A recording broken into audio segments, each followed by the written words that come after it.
Fiction isn't enough, you guys. Look, I was on the hellhole that is Twitter. Listen, it's the only good place you can get wrestling news in a timely manner.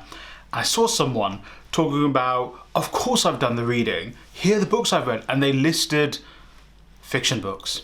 They listed 1984, Animal Farm. They listed, one book that wasn't fiction, which was Anne Frank's diary, which is the only one of the 4 books they mentioned, which was like, okay, actually that's a good read, like that you should read. But please, fiction isn't enough, especially for the times we live in. And I want to get ahead of it.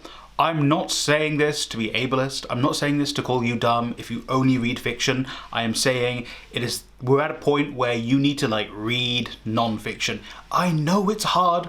It's not easy, especially with reading levels being where they are globally. And that's not necessarily your fault. Schools do not prioritize reading anymore because of the push for STEM. But I'm telling you now, you cannot just stick to reading fiction. An example. We are talking about a book in relation to The Handmaid's Tale. The Handmaid's Tale, yes, is an important read in terms of fiction, and yes, it is definitely a fiction book that is written to be a warning about the rise of fundamental Christianity and also capitalism, how that intertwines with it. But it is still fiction. But there are books, we're going to talk about one today, which actually goes into the systematic reasons and structures that have caused this to happen, and you having that knowledge is even more important. I'm not telling you to not read The Handmaid's Tale, but I am telling you to go beyond that. Go beyond, Deku. Go beyond. Let's start off with that book, and I think it's an absolutely seminal text that anyone should be reading. It is Woman, Race and Class by Angela Davies. This book is basically explaining to you how race and class are intertwined with the women's struggle and the fight for women's liberation, how certain movements that are supposedly for women's liberation are there in fact to actually only elevate a certain subsect of women, going back to how women were treated during slavery, the role of women in slavery, how they were viewed, how that still paints the views of women today, particularly black women and particularly in the West. All of these things relate to a book like Handmaid's Tale, but go even further, actually get into the structures and the depths of it, because yes, there are going to be people being like, well, it doesn't talk about Christian fascism, it doesn't talk about ethno-fascism, religious fascism, if you want to just go broader. But religious fascism is a symptom of the structures that Angela Davies actually talks about in this book. It's a symptom of class struggle, of capitalist exploitation of people. Intertwining it with class and race and the women's struggle is integral and important. You can't just go into something looking at a fiction book, which, even those circumstances, art reflecting life or life reflecting art, yes, you can view that, but that is because of the real world structures we are seeing. And again, I'm not telling you not to read Handmaid's Tale, but I am telling you, go further.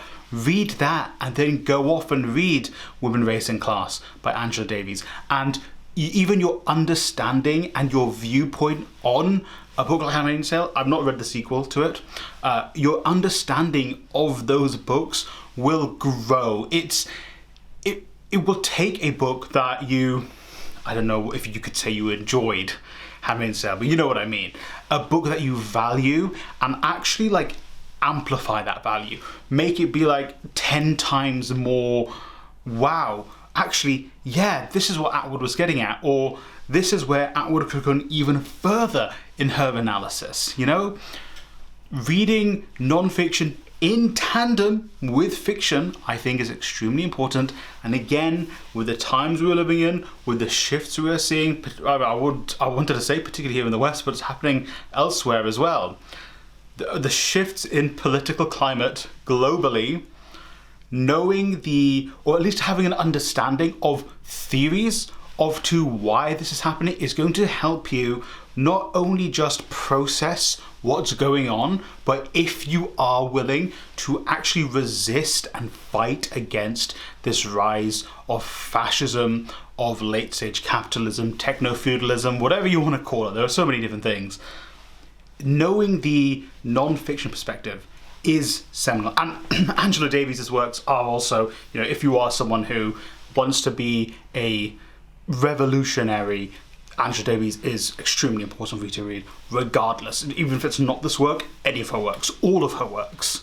If we're looking at 1984, I would say something like Inventing Reality by Parenti is extremely important right now. Some people would say Manufacturing Consent by Chomsky.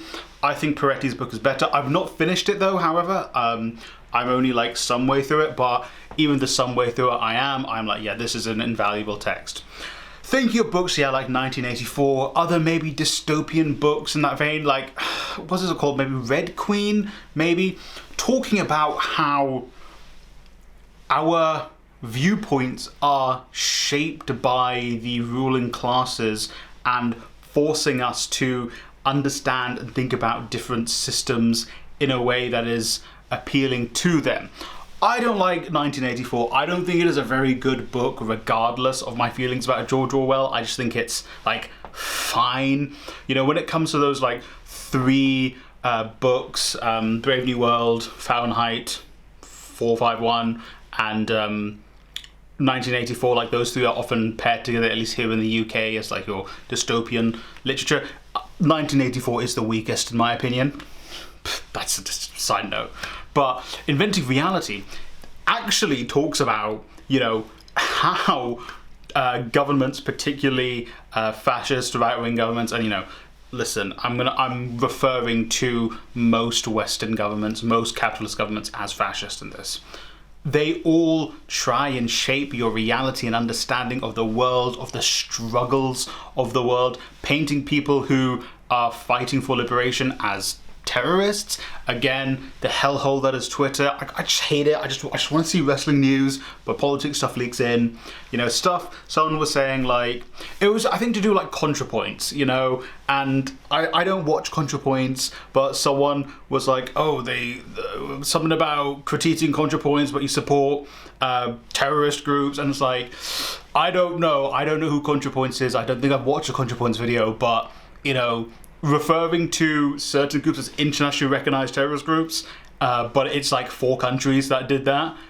Yeah, that's inventing reality, shaping your understanding of a freedom fighter. Remember, if it is someone who is facing against the ally of your nation, then they are a terrorist. If it is someone who is fighting against an enemy of your nation, they are freedom fighters, revolutionaries. You know, it is important that you like read these books to understand that. You know, we are in the midst, you know, as of me recording this video on Thursday the 12th of March, you know, we are seeing basically the idea of manufacturing consent because of an alleged plot for Iran to attack California. And it's like, what do you mean? And there's people who are believing it. There are people who are like, yes, what if Iran sends those $30,000 Shahed drones from West Asia to what do you mean? But that's because realities have been invented for you. You know, the propaganda machine of our government has convinced you that yes, actually Iran could fly a Shahed drone, again worth $30,000, less than most cars on the market, and hit California whilst crossing all of Europe, crossing all of the Pacific, no, the Atlantic, sorry, or you could go over Asia and the Pacific, who knows? They have the means. Like, what? It's, oh God, this is very important. To be honest, I've not read a lot of Parenti, but I have watched interviews and speeches he has given, and those are like, okay, yeah, banger, yellow Parenti, forever, R.I.P. my king, gone too soon. I mean, gone too soon, him ever going was gone too soon. But yes, like books like this, far more important than 1984. And unlike where Handmaid's Tale, I was like, oh, that's actually a pretty decent book, and then reading stuff like Women, Race and Class actually build on it. 1984 is just a bad book in my opinion. Again, my opinion. I think it's just a bad book. Badly written, boring story, boring plot, quite misogynistic. But yes, like, go off and read Inventing Realities. And if you want, you know, if you're a bit scared, just go off and watch lectures Parenti has given. He is... The contents of the lectures aside, or speeches, I don't know, whatever you want to call them, the contents of them aside, he is an orator like no else. And this next book, it kind of feels like cheating because I've just dropped a video on it and as I've been dropping shorts about it, but it is REVOLUSI, which is all about the independence of Indonesia, the struggle for independence. But you could read many books about anti-colonialism, especially post-World War II. I mean, the Haitian Revolution as well probably does also count. But revolutions, I'm thinking of books like The Hunger Games. I've not read like Maze Runner or Divergent, so I don't really know how they fit, but if I'm going to assume they're similar to The Hunger Games because they came out in the same time period and during that boom, actually like getting an understanding of what revolutionaries were actually doing, not just the faces, like, you know, obviously in The Hunger Games you're following Katniss and Peter and all them. Katniss, Peter and them, man.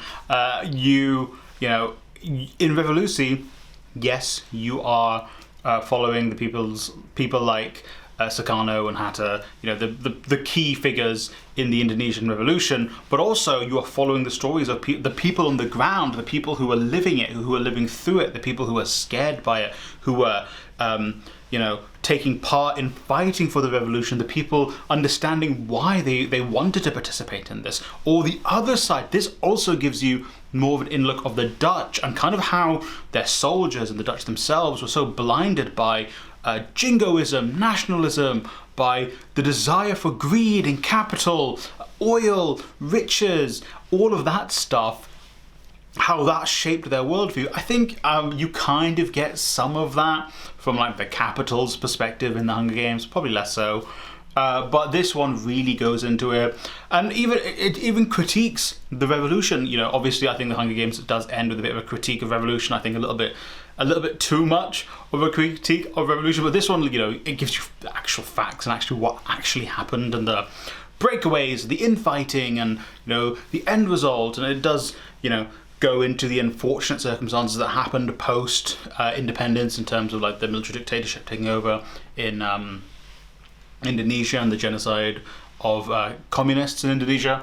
But again, like any book about the struggle for independence, revolutionary movements would probably fit in here as well, because I feel like books like The Hunger Games, and again, I've not read Divergent or anything, so I can't really talk about it, but books like The Hunger Games will give you like a slice of it, but it will never go far enough. It won't go into the nitty-gritty of the fight for revolution, the people on the ground, the machinations of your enemy, the external things that came in. Because if you think about it, the capital on their own probably wasn't able to solely oppress Panem. Again, I'm sure there are other books or like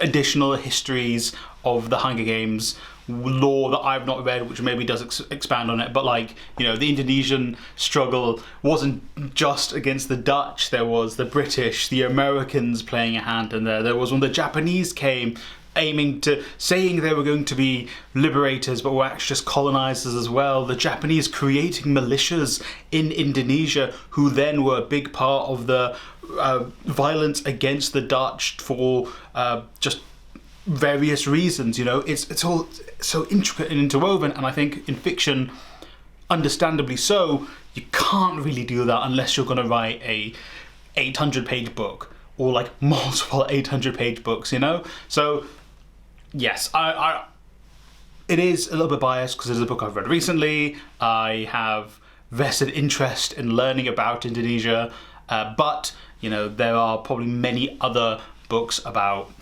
anti-colonialism that you could read. As we're doing it, let's go over some quick honourable mentions. I won't go into detail about them because I've made videos about most of these before as well, but we could talk about White Tears, Brown Scars, which is about how, you know, white feminism or liberal feminism excludes women of colour and intersectionality is ignored by it.